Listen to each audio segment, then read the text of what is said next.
When policies fail, the church must remain faithful.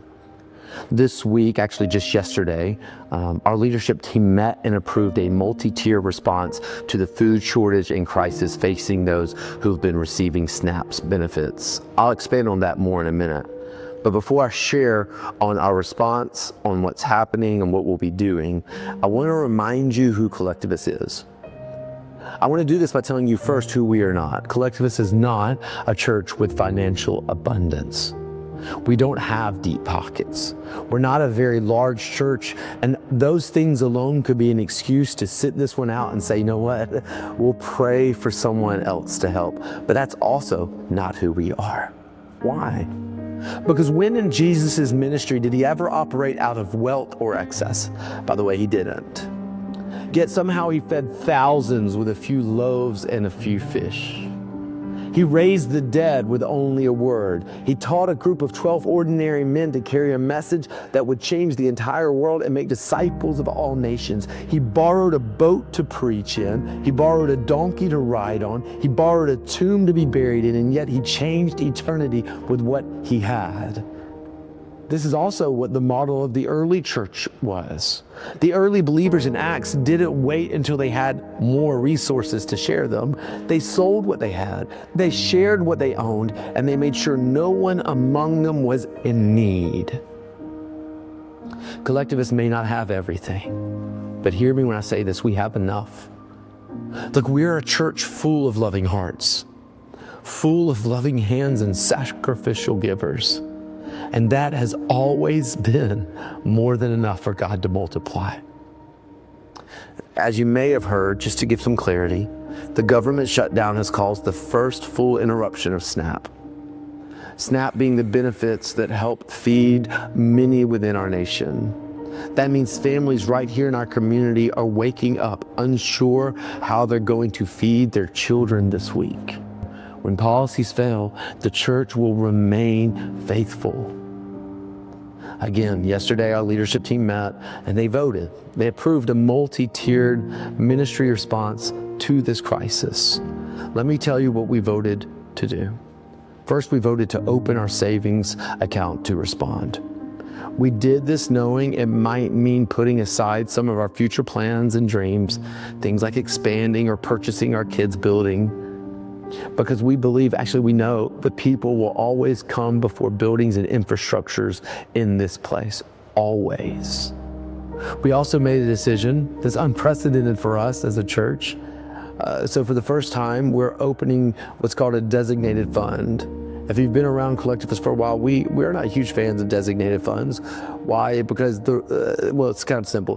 When money, let me see how I'll say this. When money is tied up to a specific category, it can't always be used when unexpected needs arise. And it can actually limit generosity instead of fueling it. That's actually why we're able to open up our savings to care for this situation. But this situation is different, and this is an exception to the rule, and the need is immediate and specific, and this is a moment where the church needs to rise together. So this fund, it's going to be called the Feed the Family Fund, will be for anyone who wants to give above and beyond. Every dollar will go directly towards feeding families and caring for those most impacted during this season in our community. Again, the heart of Collectivus has always been to care for those in need. And this is our opportunity to live that out. So over the next 2 months, not only will we be opening our finances, we'll also be opening our building to become a temporary emergency food pantry right here. But this isn't a random canned food drive situation. We're actually creating complete meal bags that contain everything needed to make a full meal. Things like a 5-can chili or a pasta night or a breakfast for dinner.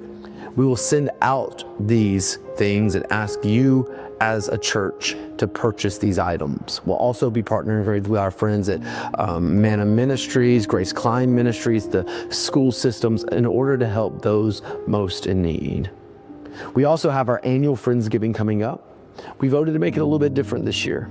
It's a Friendsgiving for everyone. Now, it's always been that, but during this specific crisis, we're going to gather together like we always do at a table together, but we're going to ask that you come not empty-handed, but with someone that you've invited or a family. Maybe it's someone that you just know could use a good meal in their family as well as fellowship. A Collectivus Church will provide the meat, the drinks, the serving teams, but you as a church family, we need you to bring sides, more sides than you've ever brought. And then we'll also at the end of Friendsgiving be assembling food bags that will provide Thanksgiving for 10 people, and we'll do that for 50 total families. We're doing this, why? Because of Jesus. Matthew 25, I don't know if you remember this. It should haunt us as believers. Jesus says, for I was hungry and you gave me something to eat. I was thirsty and you gave me something to drink. I was a stranger and you invited me in.